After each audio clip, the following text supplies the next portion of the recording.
Bonjour, me voici sur le nouveau décor de prière inspiré. Enfin, dès lundi prochain, vous allez pouvoir découvrir le nouveau décor de prière inspiré, mais jusque-là, vous allez encore devoir patienter. On veut garder la surprise jusqu'à la fin. Et cette semaine, pour la deuxième semaine, on va avoir une rediffusion d'une série qui a béni énormément de personnes sur notre communion avec Dieu.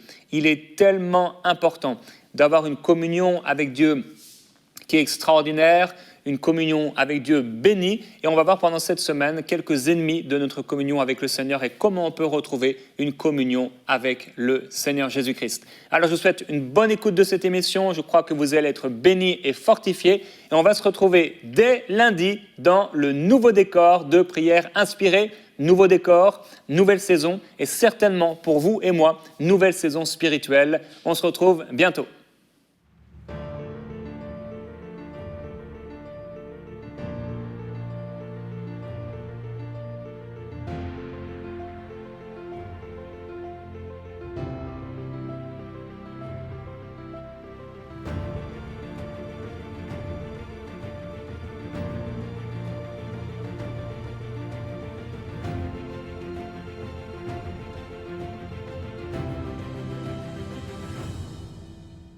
Bonjour et bienvenue dans votre émission de prière. Je suis heureux de vous retrouver pour cette journée de prière, d'exhortation avec un titre un peu particulier, votre onction face aux faux serviteurs de Dieu.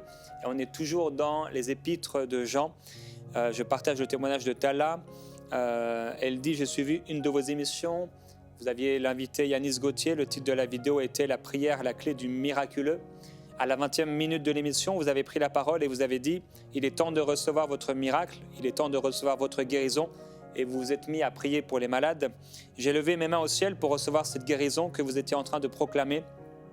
C'est alors que j'ai entendu une voix me dire « Je te guéris définitivement de la maladie qui ronge ta peau ». Juste après, j'ai entendu une seconde voix plus faible qui me parlait, le Saint-Esprit, et elle me dit ceci « C'est Jésus-Christ qui vient de te guérir de ton mal de peau ». Cela faisait 3 ans que je souffrais de cette maladie de peau, des micro-plaies qui apparaissaient sur mes mains et mon avant-bras. Elles étaient très douloureuses au contact du savon. J'avais consulté plusieurs médecins. Malheureusement, le problème persistait. Tous les médecins que j'avais consultés me sortaient le même diagnostic, sécheresse de la peau.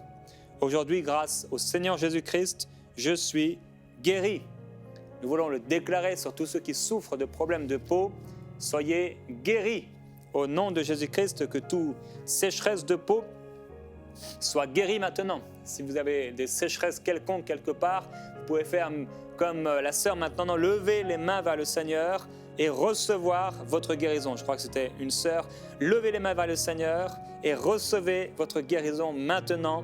Dans le nom du Seigneur Jésus-Christ, soyez guéris.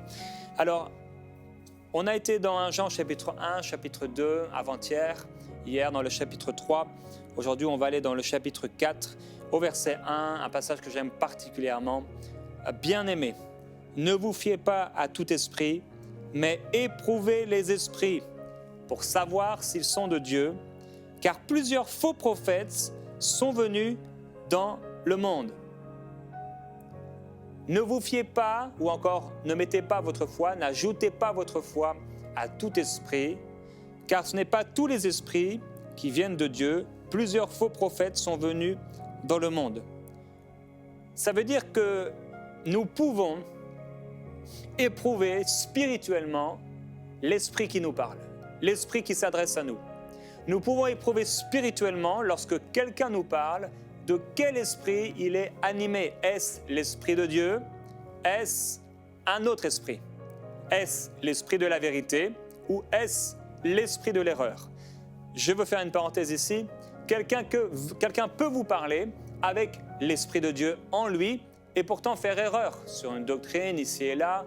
Il peut faire une erreur, sinon il serait parfait, ce serait l'enseignant parfait par excellence. Mais j'aimerais vous dire que tous les enseignants n'ont pas une doctrine à 100% parfaite. Cependant, il y a des piliers fondamentaux, des doctrines importantes de la parole de Dieu, ce qu'on peut appeler des doctrines élémentaires, des principes élémentaires de la parole de Christ.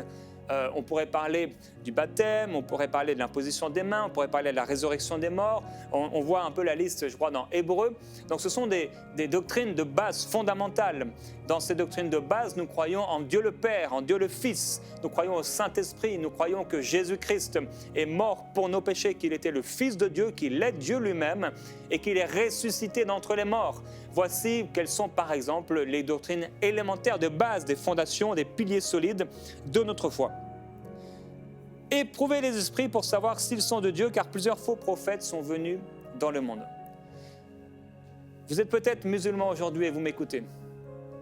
Et comme plusieurs dernièrement qui m'ont contacté, à l'intérieur de vous, vous cherchez quelle est la vérité. Et quand vous pensez à Jésus-Christ, votre cœur brûle à l'intérieur. Vous tremblez à l'intérieur. Parce que vous luttez avec des choses que vous avez entendues concernant Jésus-Christ. Comment Dieu peut être en trois personnes? Comment Jésus peut-il être Dieu? Si tu crois que Jésus est le Fils de Dieu et qu'il est Dieu, tu iras en enfer. Mais en même temps, votre cœur vous pousse à croire. Et aujourd'hui, pour vous, c'est le jour du salut.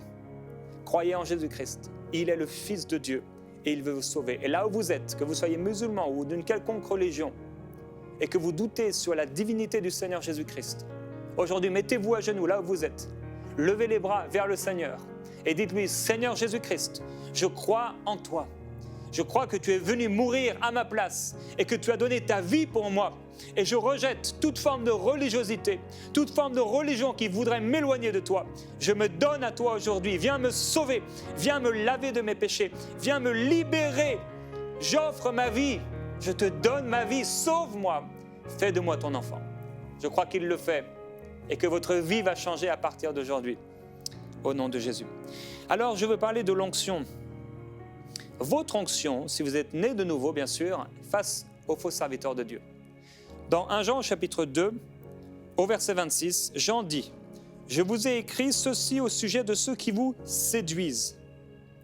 Pour vous qui êtes nés de nouveau, l'onction que vous avez reçue de lui, de Dieu, demeure en vous.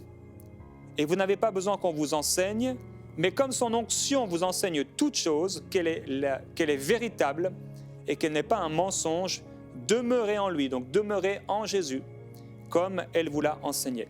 Si vous êtes né de nouveau, vous avez une onction à l'intérieur de vous. C'est la présence du Saint-Esprit en vous. L'onction vous a été donnée et cette onction vous permet de faire la différence entre ce qui vient de Dieu et ce qui ne vient pas de Dieu.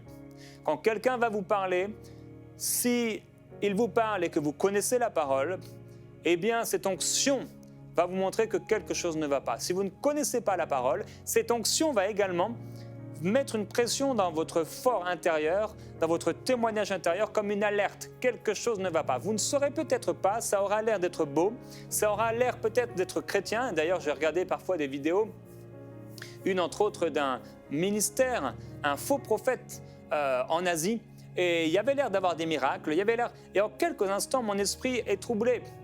Je peux facilement discerner si quelqu'un vient de la part de Dieu ou pas.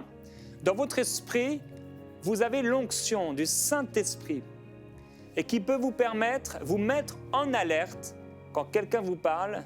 Est-ce que c'est un faux prophète ou est-ce que c'est un vrai prophète? Sachant que dans les vrais prophètes, ou ici les vrais serviteurs de Dieu, il y en a certains qui commettent certaines erreurs et qui parfois même vont se repentir d'avoir prêché sur tel sujet un peu trop, d'avoir été un peu trop extrémiste dans tel ou tel sujet. Ce sont des vrais serviteurs de Dieu, mais qui commettent des erreurs. Maintenant, il y a les vrais serviteurs de Dieu et il y a les faux serviteurs de Dieu, ce qu'on peut appeler encore les faux prophètes. Vous avez une onction, frères et sœurs, à l'intérieur de vous, et je veux vraiment vous encourager, alors qu'on est dans cette époque où c'est tellement facile d'écouter tout ce qu'on veut. On peut aller sur YouTube ou sur n'importe quel réseau social, etc. et tomber sur des ministères. Si votre esprit est troublé à l'intérieur de vous, si le Saint-Esprit vous met en alerte, faites attention, écoutez la voix du bon berger. Le Seigneur Jésus a dit que ses brebis entendent sa voix. Elles la reconnaissent, elles ne suivront pas la voix d'un étranger. J'aimerais parler à quelqu'un aujourd'hui, vous êtes en train de suivre une personne qui vous éloigne de Dieu et qui vous approche de lui. Cette personne n'est pas en train de vous approcher de Jésus-Christ et cette personne est en train de vous éloigner de Jésus-Christ. La Bible est très claire par rapport à ça. Tout esprit qui ne confesse pas, alors on va le lire même un peu avant, reconnaissez à ceci l'Esprit de Dieu. Tout esprit qui confesse Jésus-Christ venu en chair est de Dieu. J'aimerais faire une parenthèse ici. Il est dit tout esprit, non pas toute bouche. Tout esprit qui confesse Jésus-Christ venu en chair est de Dieu. Et tout esprit qui ne confesse pas Jésus, donc avec la bouche, n'est pas de Dieu. C'est celui de l'Antéchrist dont vous avez appris qu'il vient et qu'il est maintenant déjà dans le monde. Vous, petits enfants, vous êtes de Dieu et vous avez vaincu les faux prophètes, car celui qui est en vous est plus grand que celui qui est dans le monde. C'est arrivé dans nos chants, dans plusieurs de nos chants, nous déclarons que celui qui est en nous est plus grand que celui qui est dans le monde. C'est ce passage que nous chantons. Et quand nous disons que celui qui est en nous est plus grand que celui qui est dans le monde, nous parlons de ces mauvais esprits, de ces esprits d'erreur, nous parlons de ces faux prophètes. Si vous marchez avec Dieu, vous avez vaincu les faux prophètes. N'allez pas vers des féticheurs, n'allez pas vers des sorciers, n'allez pas vers des gens qui vont vous demander des mèches de cheveux, qui vont vous demander de cracher dans un bol, qui vont vous demander ceci ou cela, de faire des actes bizarres qui n'ont rien à voir avec la parole de Dieu. N'allez pas chez des personnes qui vous disent, si vous voulez que je prie pour vous, il faut absolument, c'est nécessaire, c'est obligatoire que vous m'ameniez une offrande. Non, ils sont dans l'erreur. Ça ne veut pas forcément dire qu'ils sont des faux prophètes pour ce dernier cas où ils vous demandent une offrande. Ils sont peut-être juste dans l'erreur. Ce sont des serviteurs de Dieu, mais qui sont en train de suivre la voie de Balaam. Ils sont en train de s'égarer. Alors attention à votre cœur. Éloignez-vous. Éloignez-vous. Mais ça peut être ceux dont j'ai parlé, les sorciers, etc. Ou même des faux prophètes qui vous approchent d'eux et qui vous éloignent de Dieu. Et dans l'épître de Jean, il nous est parlé d'amour, amour, amour, amour. Combien Dieu nous aime, combien Dieu nous aime, Dieu nous aime, Dieu vous aime. Et combien nous devons nous aimer les uns les autres. Jean répète encore et encore, il appuie sur cette vérité de la parole de Dieu. Si vous appartenez au Seigneur, vous allez garder ses commandements. Si vous appartenez au Seigneur, vous allez aimer vos frères. Si vous n'aimez pas vos frères, vous n'êtes pas de Dieu. Si vous haïssez un frère, vous n'avez pas connu Dieu. Si vous haïssez un frère, vous ne demeurez pas en Dieu. Donc c'est l'amour, l'amour. Et maintenant, ce n'est pas tous ceux qui aiment, bien sûr, qui marchent avec Dieu. Mais il y a une chose qu'on va souvent voir chez les faux prophètes, c'est qu'ils sont remplis de haine et qu'ils sont remplis de colère. Dans Actes chapitre 20, l'apôtre Paul dit « J'ai servi le Seigneur au milieu de vous en toute humilité, avec larmes et au milieu des épreuves que me suscitaient les complots des Juifs. Sans rien dissimuler, je vous annonçais et vous enseignais publiquement et dans les maisons ce qui vous était utile. » Les faux prophètes dissimulent des choses. Ils cachent des choses. Vous les entendez parler, il y a quelque chose au fond de vous qui dites il y a quelque chose qui ne va pas. L'apôtre Paul ne dissimulait rien. Il parlait et il enseignait publiquement. Pas juste pour un groupe caché. Publiquement et aussi dans les maisons. On pouvait le voir vivre. On pouvait voir qui il était. Il dit « Je n'ai désiré ni l'argent, ni l'or, ni les vêtements de personne. » Voilà une des caractéristiques d'un vrai serviteur de Dieu. Il n'est pas là pour votre argent. Et il n'est pas là pour que vous lui donniez quoi que ce soit. Ce que le Saint-Esprit m'a mis à cœur aujourd'hui, c'est de vous parler de votre onction. Votre onction. Je crois que le Seigneur veut vous encourager en vous disant que vous avez reçu, si vous êtes un enfant de Dieu, une onction, le Saint-Esprit en vous, et que vous pouvez faire la différence. Je parle à quelqu'un aujourd'hui qui s'est laissé tromper par des loups, par des faux serviteurs de Dieu. Et aujourd'hui, vous allez vous en détourner. Je parle à quelqu'un et je prie pour que quelqu'un ouvre les yeux aujourd'hui. Vous suivez des faux serviteurs de Dieu, dont certains même ne confessent pas Jésus-Christ. Leur esprit ne croit pas et ne se soumet pas. Il y a quelqu'un qui se fait passer pour un prophète de Dieu et un ami l'a rencontré dans un avion. Et cet homme qui se dit prophète de Dieu a dit à mon ami, et il est extrêmement connu, moi je ne l'ai jamais rencontré, il a dit à mon ami, je fais ceci juste pour l'argent. Voilà un faux serviteur de Dieu. Certains se nourrissent des vidéos où on voit des gens de qui on chasse les démons et les démons se mettent à parler et à dire combien le serviteur de Dieu est grand et merveilleux. Faites attention. Ne cherchez pas le spectaculaire. Cherchez Dieu. Cherchez des messages qui vous approchent de Dieu. Ne cherchez pas la toute dernière révélation. Cherchez à vous nourrir de la saine et sainte parole de Dieu. N'ajoutez pas des livres à la parole de Dieu. Il y a tout ici. Il y a tout dans la parole. Et quand l'apôtre dit « vous avez reçu l'onction, vous n'avez pas besoin qu'on vous enseigne », ça ne veut pas dire qu'il est en train de contredire ce qui a été précédemment enseigné, que les ministères sont là pour perfectionner les saints, qu'il y a des enseignants donnés par Dieu, c'est un don de Dieu qu'il soit là pour vous enseigner, mais c'est qu'au moment où cet enseignant vous parle et qu'il vient de Dieu, ou alors qu'il ne vienne pas de Dieu, l'onction en vous vous enseigne par rapport à ce que vous entendez et peut approuver si c'est de Dieu ou pas. Mais ce qui va aider cette onction à se manifester, comme une voiture à démarrer si on met de l'essence dedans, c'est la parole de Dieu. Plus vous allez la méditer, plus vous allez la connaître, plus vous allez être sincère et honnête face à cette parole. Et plus ce sera facile de discerner l'esprit de l'erreur et l'esprit de la vérité. Gloire à Dieu. Dans Matthieu, au chapitre 11, Jean était dans la prison. Et il va demander à ses disciples d'aller vers Jésus et de lui dire « Mais es-tu celui qui devait venir ?» Jésus va répondre « Allez annoncer à Jean ce que vous entendez et voyez.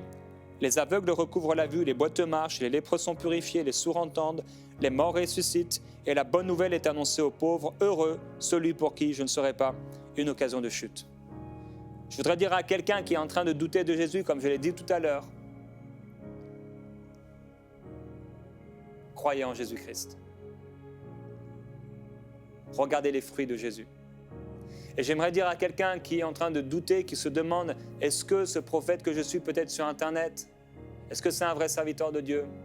On reconnaît un arbre à ses fruits. On reconnaît un arbre à ses fruits. Dans Ésaïe, au chapitre 54, au verset 15, le Seigneur dit, si on t'attaque, cela ne viendra pas de moi. L'esprit qui t'attaque, ce n'est pas l'esprit de Dieu.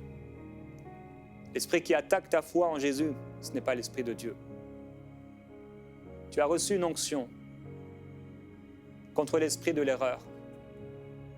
Vous avez vaincu les faux prophètes. Jean continue dans sa deuxième épître. Dans 2 Jean, au chapitre 1, il dit « L'amour consiste à garder ses commandements, car dans le monde sont entrés plusieurs séducteurs qui ne confessent pas Jésus-Christ venu dans la chair. Voilà le séducteur et l'antichrist. » Quel est le séducteur? Quel est l'esprit de l'erreur?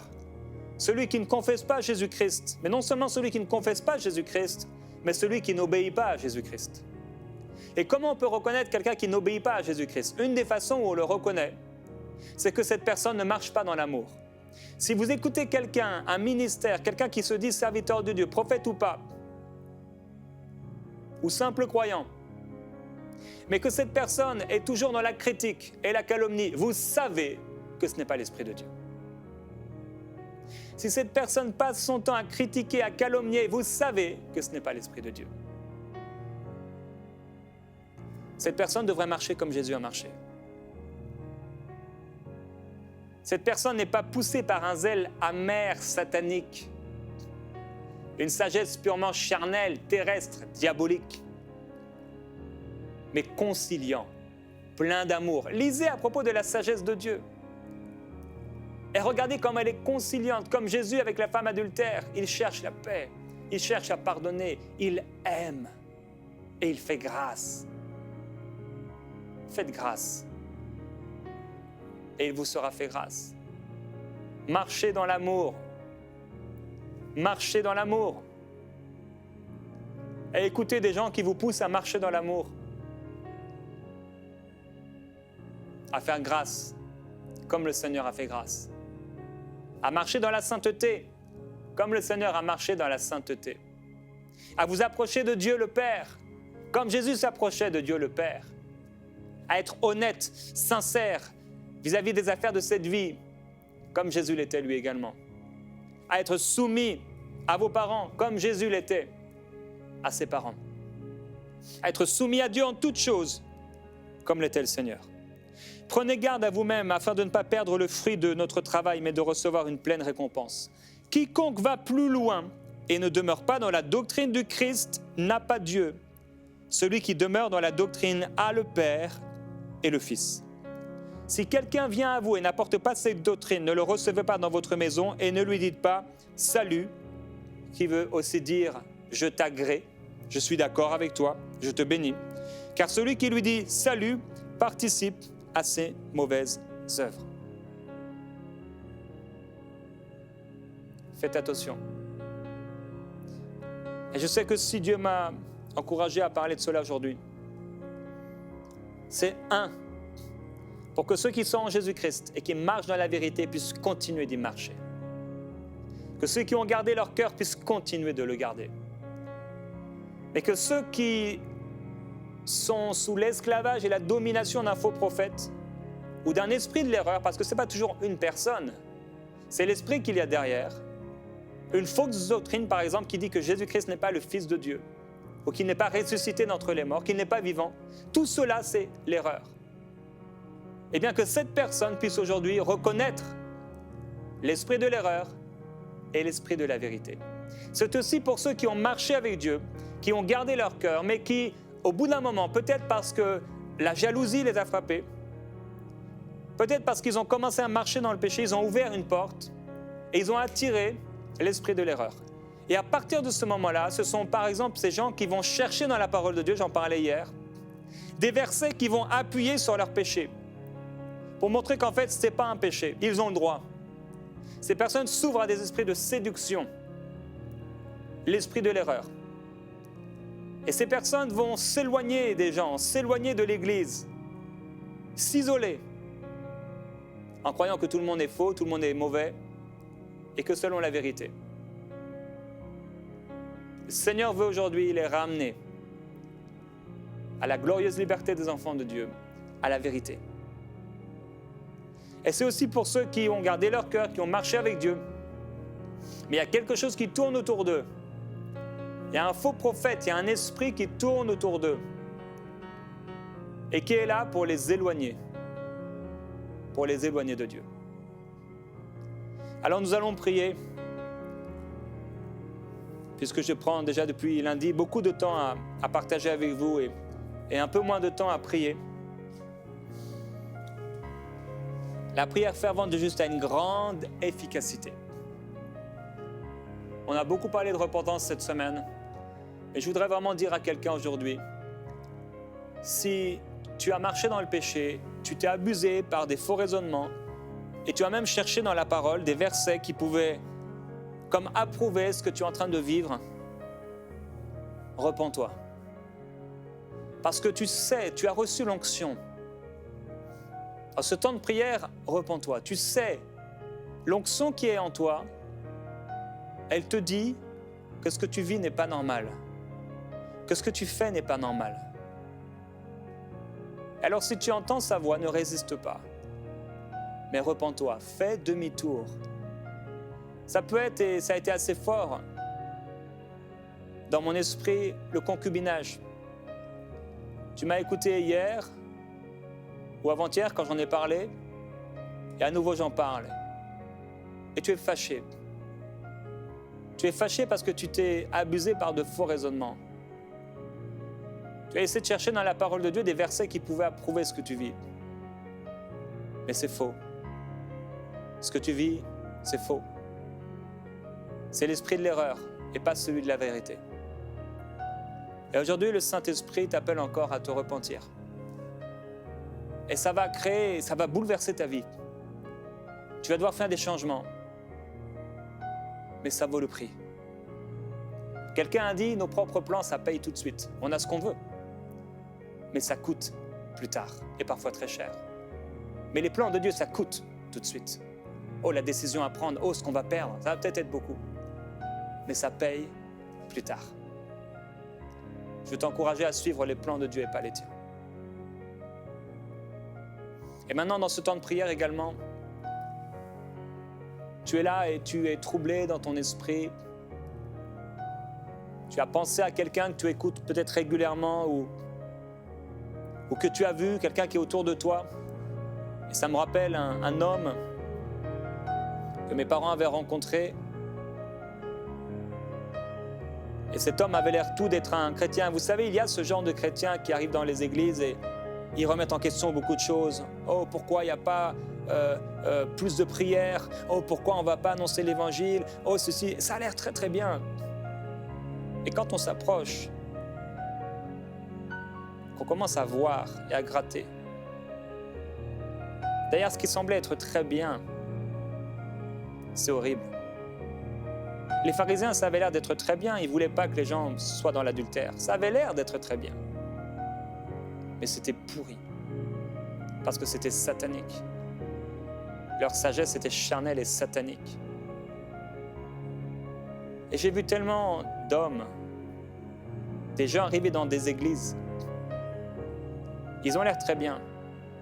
Ce qu'ils disent, on fait « Waouh, non, c'est vrai. Je pensais aussi, moi, qu'il y a des choses qui n'étaient pas normales. » Ils vous mettent en question sur les pasteurs, votre pasteur. Pourquoi il fait cela? Pourquoi il fait ceci? Regarde ses enfants, regarde sa femme. Ça a l'air d'être vrai, ça a l'air d'être bien. Mais ce n'est pas l'esprit d'amour qui parle. C'est l'esprit de haine et de colère. C'est l'esprit de Caïn qui était jaloux contre son frère. Abel n'était pas parfait, mais Abel aimait Dieu. Caïn était dans l'erreur. Caïn était jaloux comme Judas, comme les pharisiens. Et il s'est égaré.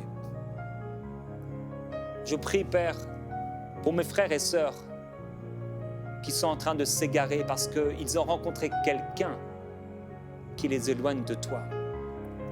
Je te demande, Père, dans ce temps, et je crois que tu leur as ouvert les yeux,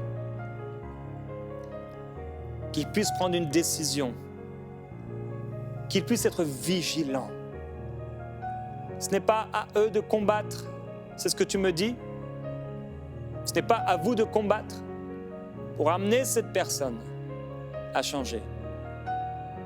Ce n'est pas à force de mots et de discussions que vous pourrez le faire. C'est pourquoi éloignez-vous d'eux et priez pour eux. Et s'il est possible, Dieu les ramènera à leur sens, à la vérité. Je prie, Père, pour ceux qui m'écoutent et qui doutent de la divinité de Jésus-Christ. Toi seul peux les amener à toi. Il y a un seul médiateur entre Dieu et les hommes, Jésus-Christ. Amen. Père, je prie pour mes frères, mes sœurs. On est une famille. On est des frères, des sœurs. On est une véritable famille dans la francophonie. On est dans des assemblées différentes. On entend des messages différents. Mais on a le même esprit. C'est l'esprit de la vérité. Que ton esprit nous amène à discerner ce qui est de l'erreur, et parfois même dans nos vies, et ce qui est de la vérité. Nous ne voulons pas être des fous et avoir peur. On veut être prudents comme des serpents et doux comme des colombes. On veut aimer nos frères et nos sœurs. Permets-nous de le faire. Je te glorifie.